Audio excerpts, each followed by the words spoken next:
ये सची रह गई, मेरी पूजा की थाली रह गई। भोग रखा रहा फूल मुरझा गई, भोग रखा रहा फूल मुरझा गई। आरती धरी की धरी रह गई, आरती भी धरी रह गई, आरती धरी की धरी रह गई, आरती भी धरी रह गई। हमसे रोते हो क्यों आप आते नहीं, हमसे रोते हो क्यों आप आते नहीं। मेरा अपराध क्या है बताते नहीं, मेरा अपराध क्या है बताते नहीं। रोते रोते रोते रोते ये सांसें भी रुकने लगी, रोते रोते की सांस रुकने लगी। क्या बुलाने में मेरी अमी रह गई, क्या बुलाने में मेरी कमी रह गई। आप आए नहीं और सुबह हो गई, आप आए नहीं और सुबह हो गई। मेरी पूजा की थाली सजी रह गई, मेरी पूजा की थाली सजी रह गई। जाओ हरि बोल।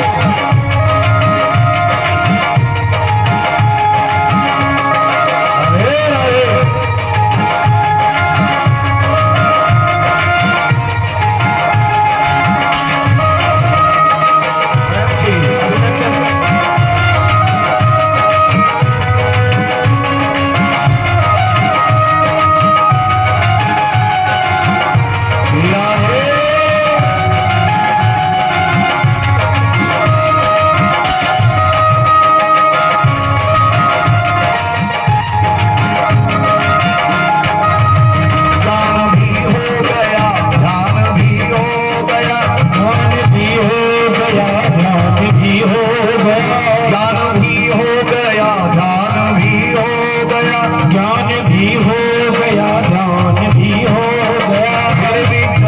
की आशा लगी रही, फिर भी दर्शन की आशा लगी रही।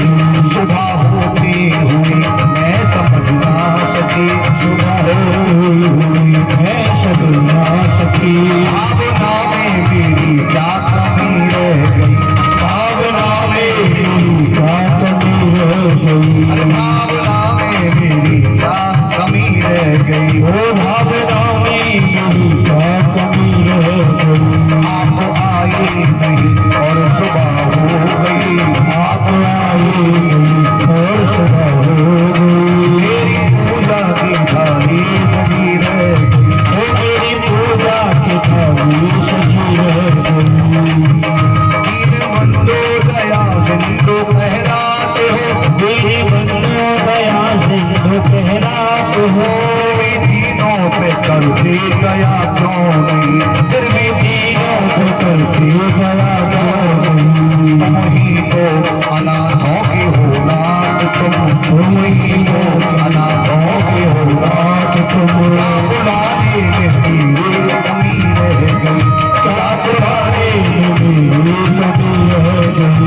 आप आए नहीं और सुबह हो गई, आप आए नहीं और सुबह हो गई। मेरी पूजा की थाली सजी रह गई, मेरी पूजा की थाली सजी रह गई। मेरी पूजा की थाली सजी रह गई, मेरी पूजा की थाली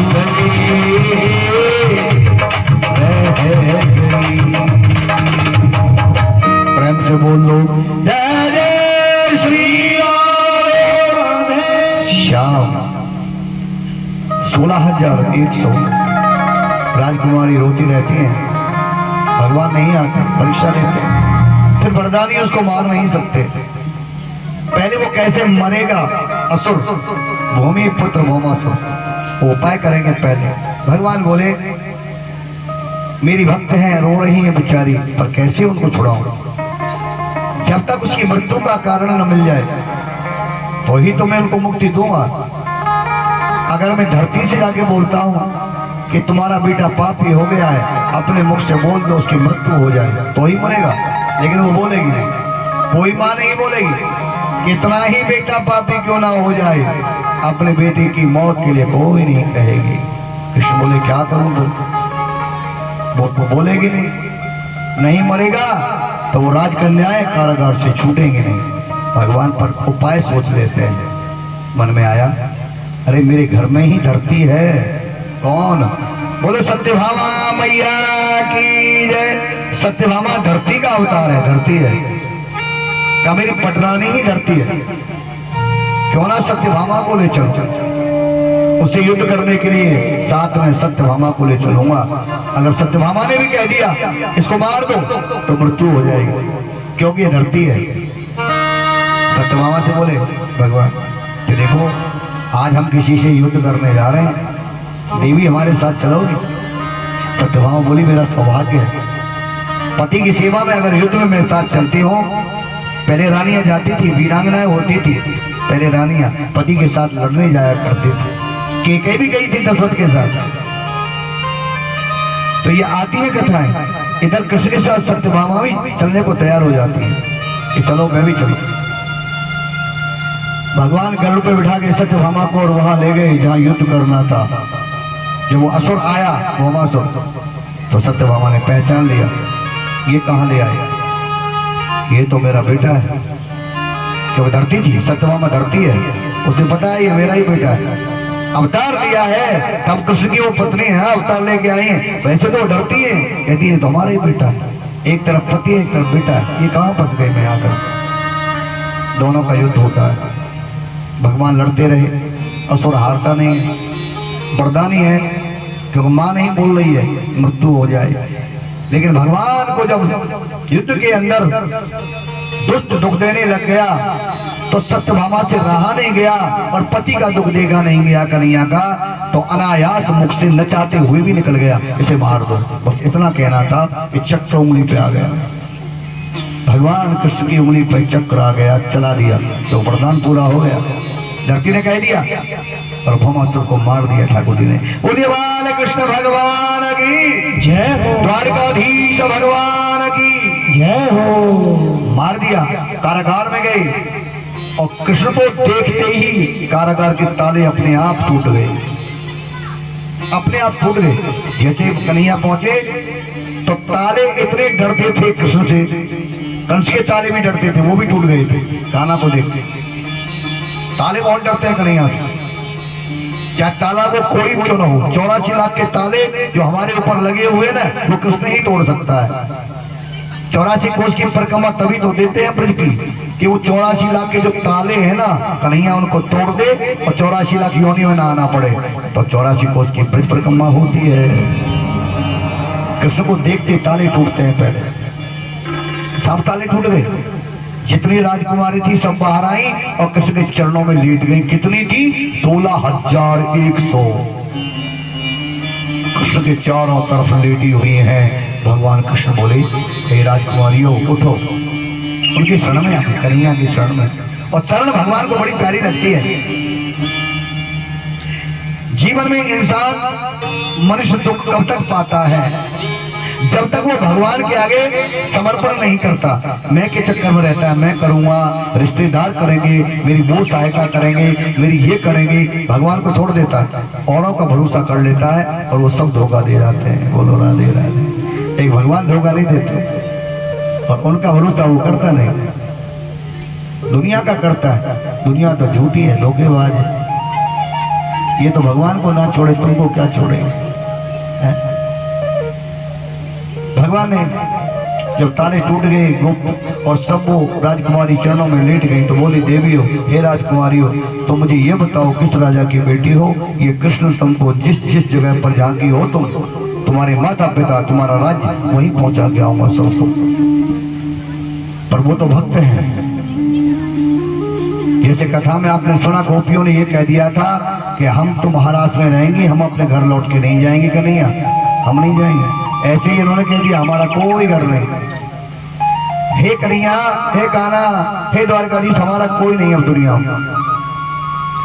यही कहलवाना चाहता है भगवान भक्तों से। जो भक्त ये कह देता हमारा तो कोई नहीं, प्रभु आप हो, तो भगवान उसकी सुधि ले लेते हैं। जब तक दुनिया का आसरा करता है भगवान पीछा छोड़ देते हैं कि जाओ दुनिया ही सहायता करेगी, हमसे क्या लेना देना। दुनिया को छोड़ के जो भगवान के आश्रय में आ जाता है फिर भगवान उसका साथ देते हैं, पर उसके लिए विश्वास करना पड़ेगा। मंत्र जाप मम दृढ़ विश्वासा पंचम भजन सुवेद प्रकाशा। दृढ़ विश्वास करना भगवान का, ये भक्ति है।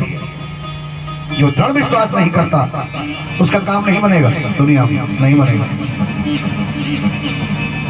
राजकुमारी कहती है महाराज कोई नहीं है हमारा।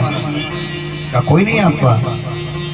जब कोई नहीं है तो मैं हूं ना, मेरे भक्तों का मैं हूं, चलो मेरे घर चलो। सब भैया 16,100 राजकुमारियों को लेके और जब द्वारका में गई कृष्ण तो ऐसा लगता है भैया, अरे भैया परसों की बारात तो दुनिया में देखिए आती हुई, वह द्वारका में स्त्रियों की बारात आ रही है, राजकुमारियों की बारात, और आगे आगे कन्हैया और पीछे पीछे उनकी बारात, राजकुमारियों की बारात आ रही है। पूरी द्वारका देख रही है ये सब क्या हो रहा है। बलराम ने देख लिया, बलराम जी बोले ओ कन्हैया ये राजकुमारी कहाँ से आ रही है भैया? पूरी बारात की बारात कहाँ से लाए हो? भैया पहले सुन तो लो, मैं नहीं लाया, ये स्वयं आए हैं। स्वयं आई है? अरे तो यहाँ कहाँ आ रही है ये भाई? बलराम जी बोले कि हमारे घर में आ रही है। हमारे घर में? अरे हमारे घर में क्यों आएगी? बलराम जी बोले भाई ये झांकी है, इनको वहां पहुंच जाओ, तो वहां जाए। भैया ये कहती है इनका कोई घर नहीं है, इनका कोई रहा नहीं दुनिया में। अब तुम बताओ। कृष्ण कहते हैं जिसका दुनिया में कोई नहीं होता, तो आपको तो पता है मैं क्या कहता हूँ, उसका मैं होता हूँ। जब इनका कोई नहीं था मैं घर ले आया। बलराम जी हंसने लग गए, अरे भैया ओ कन्हैया बात सुन, तो ठीक है तुम सत्य कहते हो, लेकिन जरा विचार करो, अगर इन राजकुमारियों को हमने महलों में रख लिया, ये द्वारका वाले तुझे क्या कहेंगे? ऐसे कैसे रख सकते हैं? पत्तू शरण में है तेरी में ये आई हैं तो व्यवस्था हम करेंगे। बलराम जी बोले शान से रहेंगी। अब मैं तेरा विवाह 16,100 राजकुमारियों से धूमधाम से कराऊंगा द्वारका में। तो बलराम जी ने पहले विवाह कराया है सबके साथ, तब रहने को आश्रय दिया है महलों में, और तभी इनकी गिनती हो गई 16,108। तब हुई, अपने आप चल के आए सब। भगवान राम ने तो केवल एक विवाह किया था, एक पत्नी व्रतधारी थी। भगवान राम के पास, राम कथा में आप सुनते हो, शूर्पणखा रावण की जो बहन थी, पूरा प्रयास किया कि मुझसे शादी कर लें, मुझसे शादी कर लें, लेकिन शादी नहीं, लक्ष्मणों ने नाक कान काट दिए थे और रावण के पास भेज दिया था, चली जाओ। ऐसे थे राम जी महाराज। और कृष्ण कैसे हैं? दयालु हैं। जो भी शरण में आ जाए सबको घर, चलो मेरे घर चलो। कितने महान है, कोई ना हो तो चलो मेरे घर चलो। राजकुमारी रानी बन गई और 8 पटरानी है, उन सबके ऊपर सबसे बड़ी रुक्मणी है।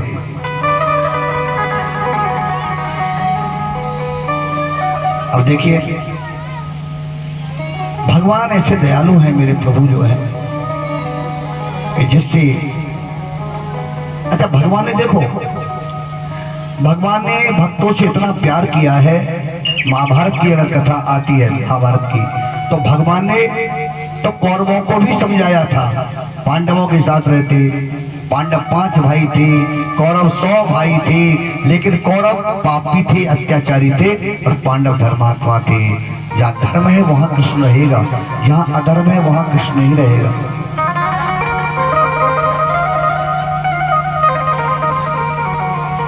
भगवान कृष्ण कहाँ है? यत्र योगेश्वर कृष्ण, योगेश्वर कृष्ण वहां रहता है जहाँ धर्म होता है। यत्र योगेश्वर कृष्ण यत्र पार्थो धनुर्धरा तत्र श्री विजयो भूतिर ध्रुवानी तिरमतिर ममा।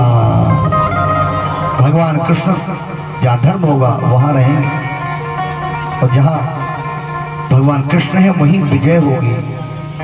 तो भगवान ने पांडवों के शांति दूत बनकर के महाभारत रोकने के लिए हस्तिनापुर दुर्योधन के दरबार में भी गए थे, दूत बन गए कि महाभारत न हो, योद्धा ना मरे।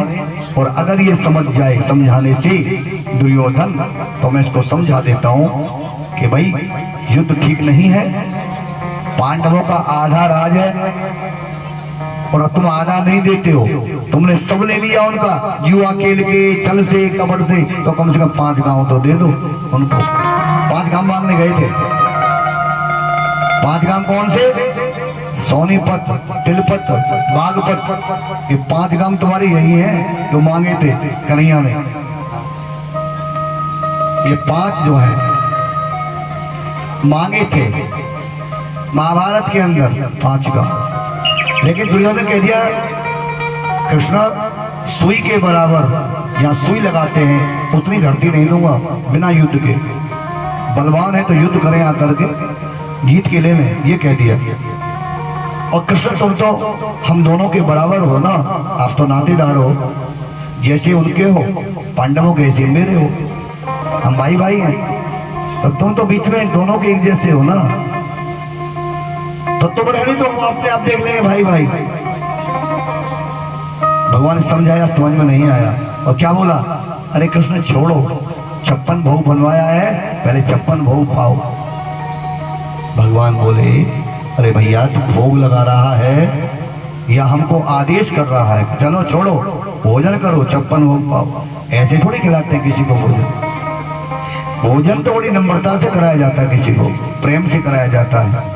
अरे भैया मुझे भूख नहीं है, कृष्ण बोले, जबकि बहुत भूख लग रही थी। कृष्ण दूर से आए थे, कन्हैया को बहुत भूख लगी थी, लेकिन दुर्योधन के 56 भोग में अहंकार था कि छोड़ो हम भाई भाई हैं, हम देख लेंगे आपस में क्या करेंगे, लड़ेंगे मरेंगे, कृष्ण तुम पहले 56 भोग पाओ।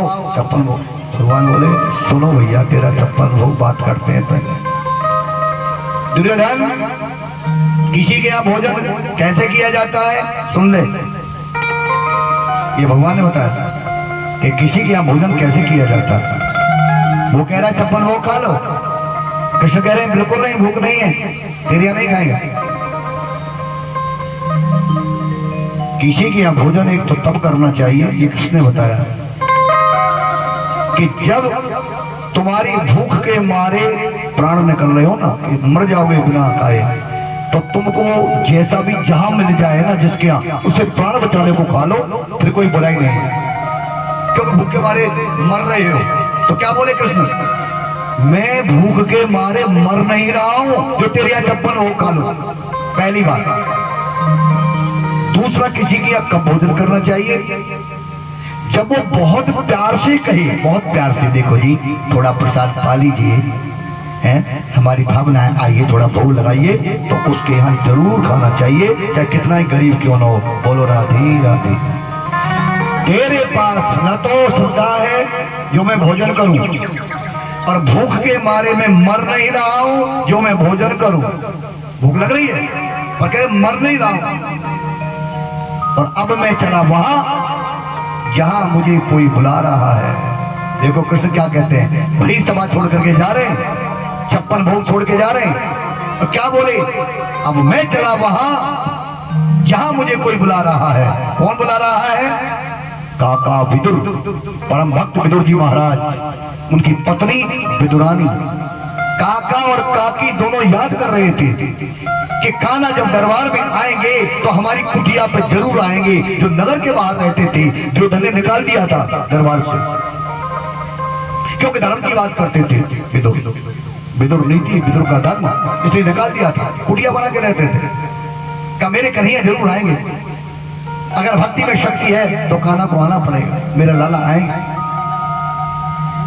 ये सोच करके विदुर जी बोले अपनी पत्नी से, देवी मेरा कान्हा आएगा, ध्यान रखना, मैं थोड़े से कुछ कंदमूल फल कुछ मैं लेके भोग के लिए लेके आता हूँ। बोले नहीं चले। पीछे से कान्हा आ गए, काकाजी तो चले गए, काकी थी वहां पर, कान्हा पीछे से आ गया। कैसे कैसे भाव है कान्हा के।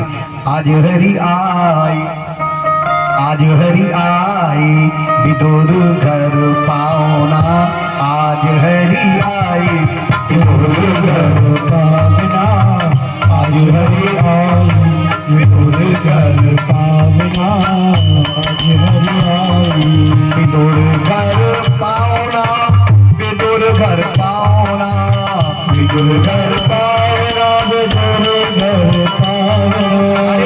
आज हरी आई,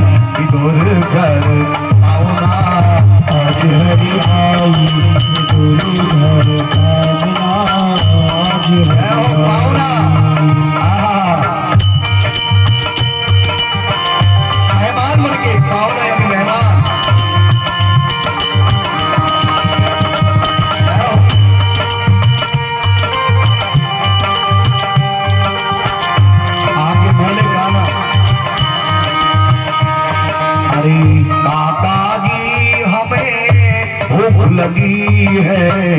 काका जी हमें भूख लगी है। और क्यों तुम इतनी देर करी है। क्यों तुम इतनी देर करी है। हाँ जल्दी से साग खवाओ ना, ओ जल्दी से साग खवाओ ना। आज हरी आई विदुर घर पाऊना। आज हरी आई घर पावना। आज हरी आई रहो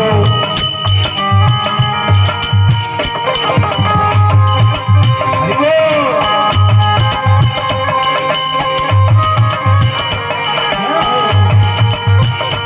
आगे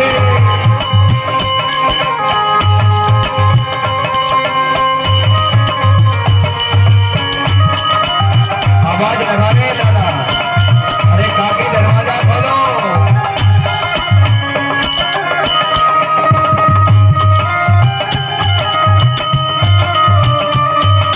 श्री राधे।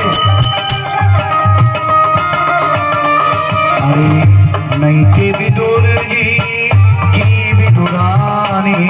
नहीं के विदुर जी थी विद्वानी। और कृष्ण की महिमा काहू न जानी। कबीर की महिमा काहू न जाने। वो प्रेम से भोग लगाओ ना, वो तो प्रेम से भोग लगाओ ना। आज हरी आई विदुर घर पाऊना। आज हरी आई। आज हरी आई। काकी जी को पता लगा लाला आ गए। दौड़ी दौड़ी गई, लाला के लिए आसन बिछा दिया और घर में दौड़ी दौड़ी गई, कुछ फल उठा के ले आई। मेरा लाला भूखा होगा। जल्दी में आकर के केले जो लाई, केले के छिलके, केले को जो छीला तो छिलके पकड़ाए और गिरी को फेंक दिया। कदली कदली और बाहर गिराए। कदली कदली बाहर गिराए। और छिलके छिलके कृष्ण ने खाए। छिलके छिलके कृष्ण ने खाए। कितना प्रेम है वहाँ, कितना भाव है। न तो खिलाने वाले को पता मैंने क्या खिला दिया, न खाने वाले को पता मैंने क्या खा लिया। प्रेम में आकर दोनों को नहीं पता। अरे कदली कदली बाहर गिराए। कदली कदली बाहर गिराए। छिलके छिलके अरे कृष्ण ने खाए। छिलके छिलके कृष्ण ने खाए। वो प्रेम की डोरी बंधाओ ना। हाँ वो तो प्रेम के डोर लगाओ ना। आज हरी आई विदुर घर पाऊना। आज हरि आए विदुर घर पावना। आज हरि आए।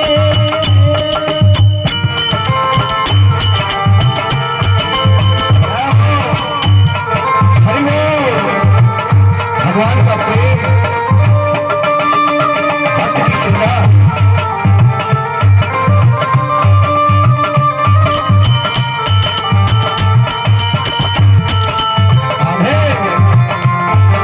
श्री राधे।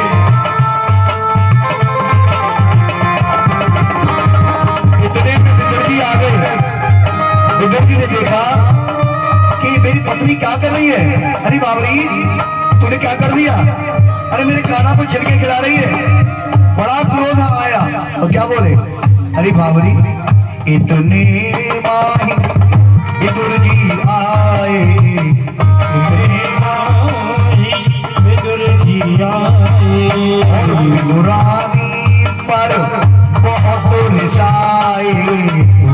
रानी पर बहुत रिसाए। कुल की लाज गवाओ ना। हाँ तो अरे कुल की लाज गवाओ ना। आज हरी आई विदुर घर पाऊना। आज हरी आई विदुर घर